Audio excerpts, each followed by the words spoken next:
everybody, to the second keynote session of the day, which is understanding the power of acceptance to shift your perspective. Now, if you think about it, most of our issues are created due to our own tendency to judge, to compare, to get attached to expectations. And if that's the case, then the simple answer to all our complaints would be acceptance. Easier said than done, right? So, how does our mind work? Why do we create all of these issues? And how can a simple concept of acceptance be so powerful? And to help us understand this better, it gives me great pleasure to introduce Sonia Samtani, who is the founder and director of All About You from Hong Kong, who has coached and healed more than 20,000 people all over the world. Sonia, welcome to Women Empowerment Forum Global 2020. How are you today? Great. It's so lovely to be here. Thank you for a fabulous introduction, Neera. So tell us, what exactly is acceptance? And is it similar to positive thinking? It's a great question because I get asked that all the time. So acceptance is simple, and many things that are simple are not necessarily easy. The easiest way to think about acceptance is to be with what's so. It's the art of being with what is, which is very similar to mindfulness. Because what mindfulness teaches us is just being able to be with the fact that you are in this room right now. There are clothes against your skin. Through your 5 senses, you're experiencing life. And in that way, you're not judging anything as good or bad. You're just looking at what is. And in this sense, no, it is actually nothing to do with positive thinking. That is a big misconception because by being positive, it's still judging something as good and positive. And positive can only exist if the opposite is there too. So positive only exists because there is a negative. Otherwise, we will not even know what is positive. So the acceptance that I'm talking about is moving beyond the two. It's looking at positive and negative and being able to accept both as a part of life. Because we can't have one or the other anyway. Exactly. And by saying positive, positive, what we are unconsciously doing is reinforcing that there has to be a negative. Otherwise, one can't exist. And most of us don't realize that. And then we start becoming judgmental to, oh, I wasn't positive. Is this person being positive? Are they adhering to positive thinking? Which then takes us away from the essence in the first place. So why not collapse both of them? And what I find beautiful about acceptance is it's collapsing that duality, and you're looking at both sides, both shades of the coin through the lens of acceptance. Makes sense. Now, we were having this chat earlier with Ginny Nezel where somebody had a question about being judged, right? She was afraid of being judged for her own values. Now, we are afraid of being judged at every single level of our lives. And again, everybody's different. Some people find it a lot more than the others. And again, sometimes we're judging others, but to a greater extent, we're judging ourselves. Now, what impact does whole judgment have on our lives? And how can the power of acceptance help with that, if at all? So according to my work, all our issues are created from judgment, all of them.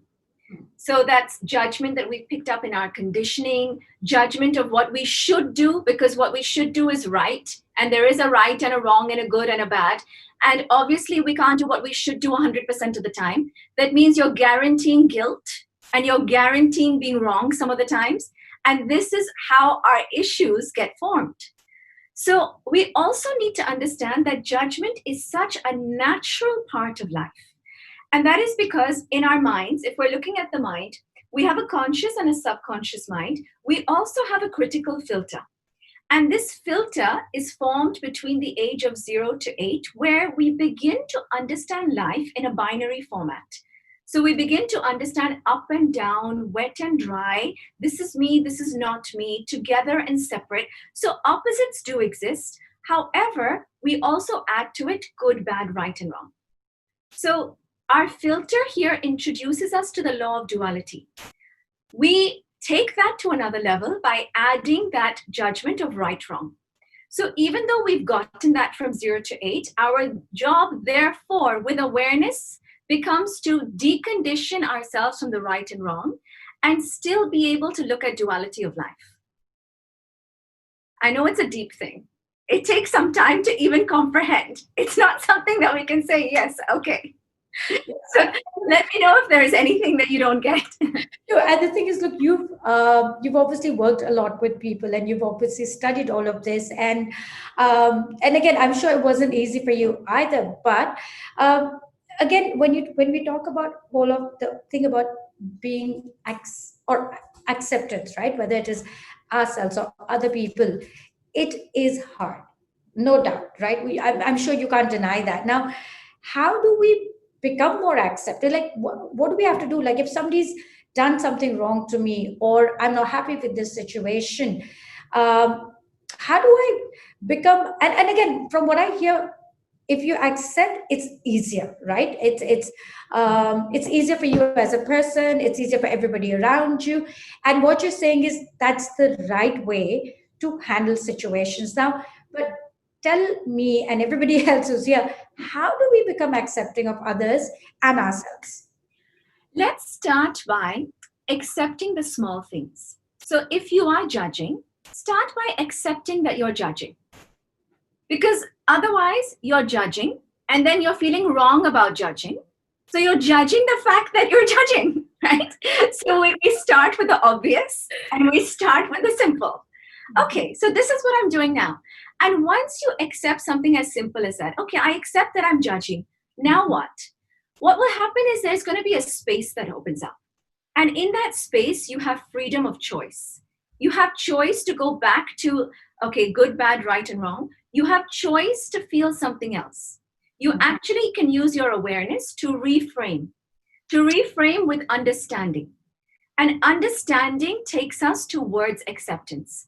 So if you're angry at somebody, you're judging that this person stole money from me.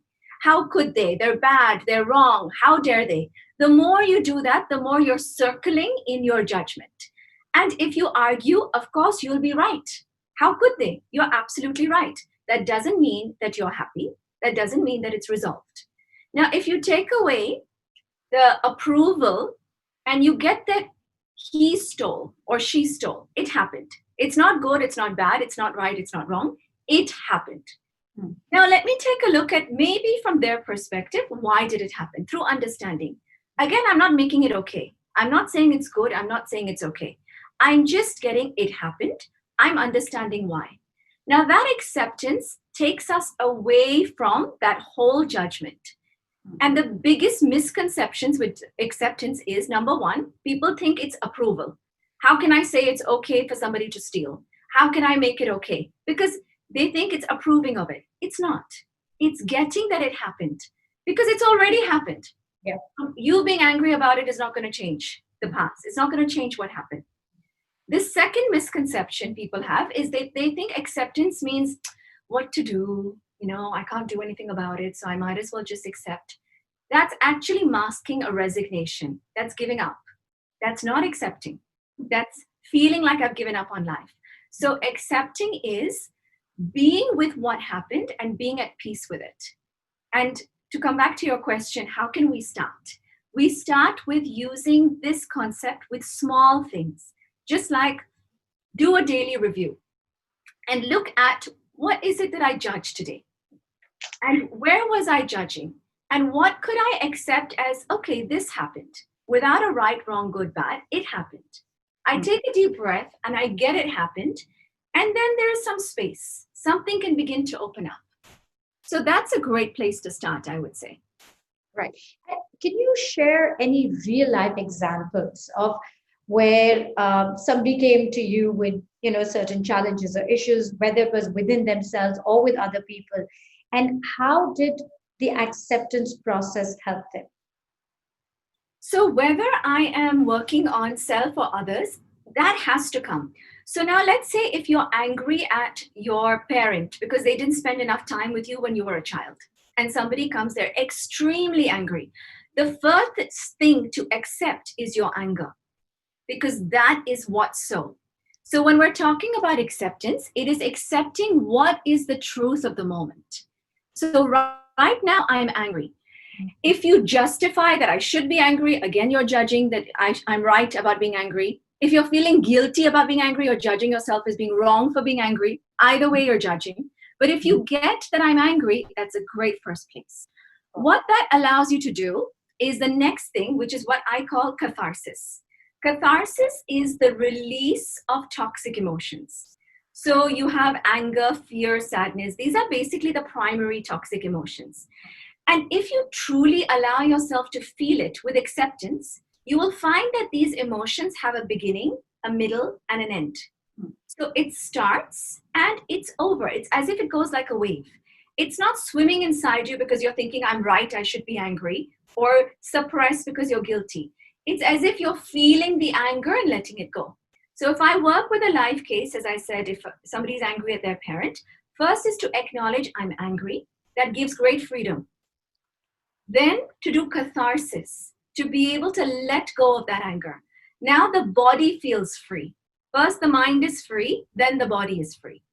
Your emotions are finally let out. And after that, you have choice. You have choice to look at it from a different lens, a different perspective, with more understanding.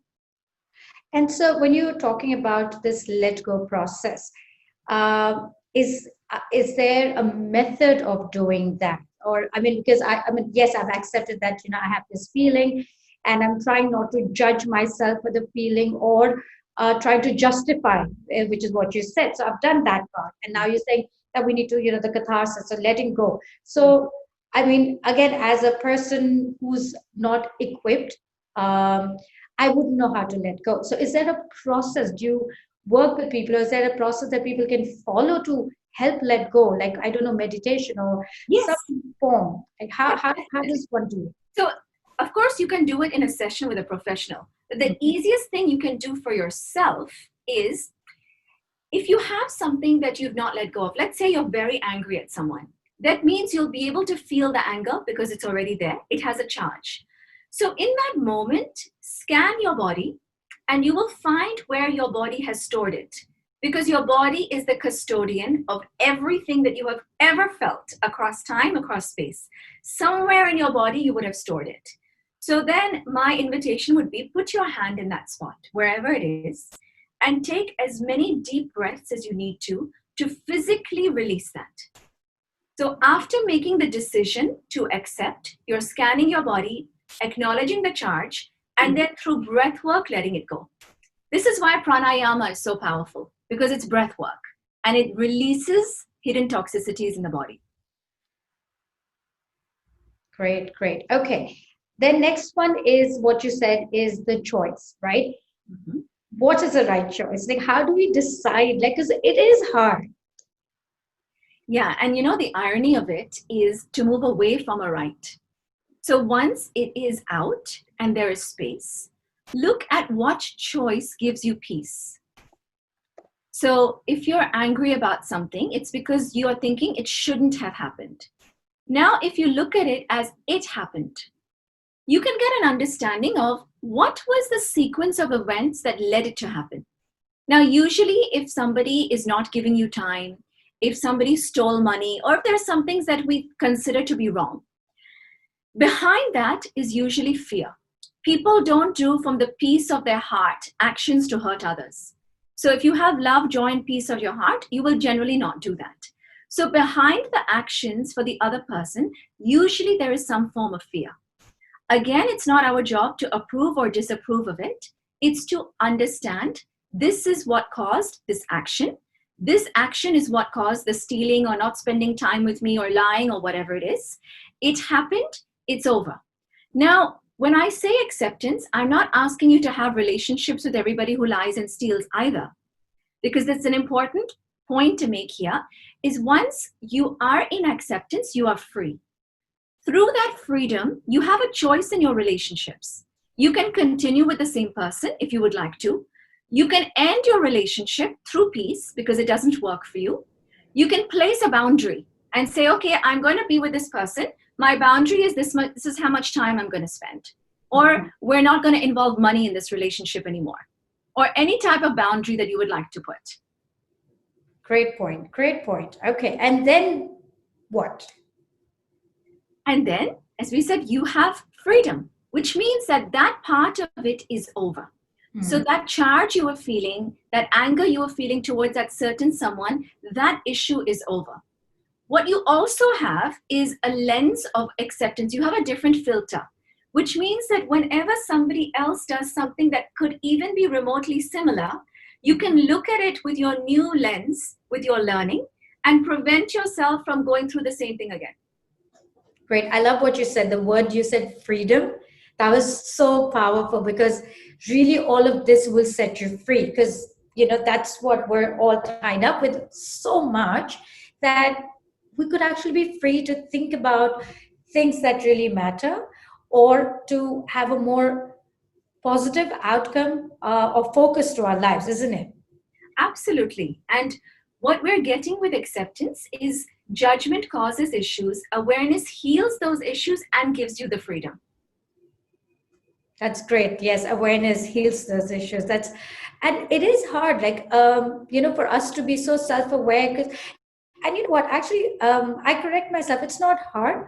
We say it's hard, and we say we don't have the time because we just don't want to do it. And you have a great point that this is a choice. Yes, exactly. And it's basically a choice we make moment to moment. Many people ask me as well, like, how can I be in acceptance? So it's not basically a light switch that you switch yourself on and now you're in acceptance. It's a choice that we make moment to moment. So that's why conscious living happens moment to moment. You need to make that choice, and then you can get hijacked by the past. That'll give you an opportunity to make another choice. Then something might happen, your default program can play in the background, opportunity to make another choice.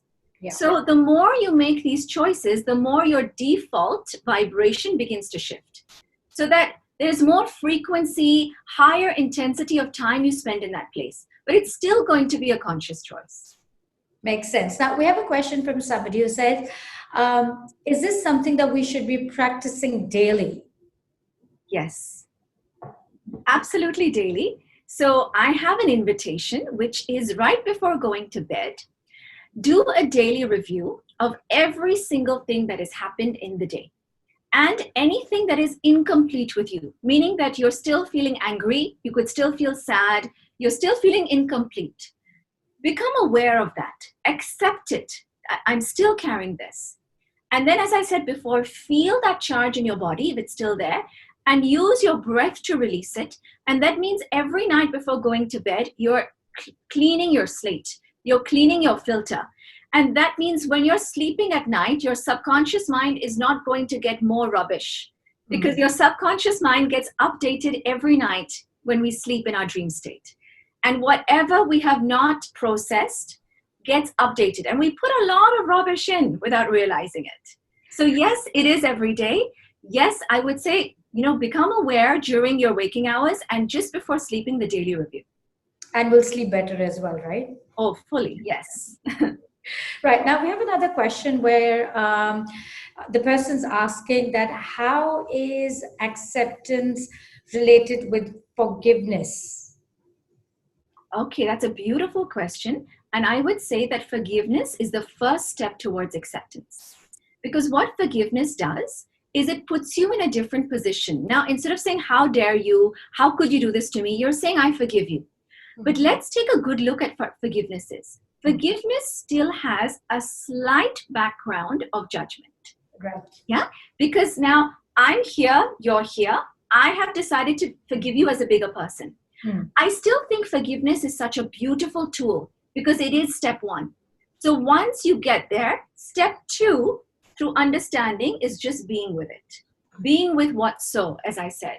And forgiveness is one of the best gateways to get there. That makes sense. And all right, so we have one more question which says, how does one save themselves from the hijack of the previous behaviors or thoughts which we are trying to overcome? I have spent the last 15 years working on myself and other people on this, and it is a lifelong journey. It starts with acceptance. So this is what I call, inner child. An inner child is a younger version of you that is stuck in a trauma of the past. And it has the propensity to hijack you. Like, let's say if you were in school and you felt left out. Now you go to a networking event, there's a group of people standing in a circle, nothing has happened, but your mind remembers what happened at school. Suddenly you start feeling left out where nothing has happened. Now, you will have so many of such events because so many times in our past, we have felt not okay, not enough. So it firstly takes awareness to understand, okay, so this happened when I was at school. At school, my interpretation was, I'm not good enough for this group. I interpreted something is wrong with me. Now I can go back to that younger version. I can look at the same event and maybe with acceptance, make a new interpretation. That means that that particular hijack can potentially be taken care of. It doesn't mean that every hijack will be taken care of. So it takes us to be aware of our programs. And when we are aware, we can heal it with awareness. So I'm sorry, I don't have a quick fix. I have a longer, like a meditative fix, but once we get there, it is permanent and it will put you in a constant different vibratory state. Yes, you're right. I mean, and again, this doesn't have to be a quick fix. I mean, it's taken us years and years to fall in that, but it will take us time to sort of get out of it. Makes sense.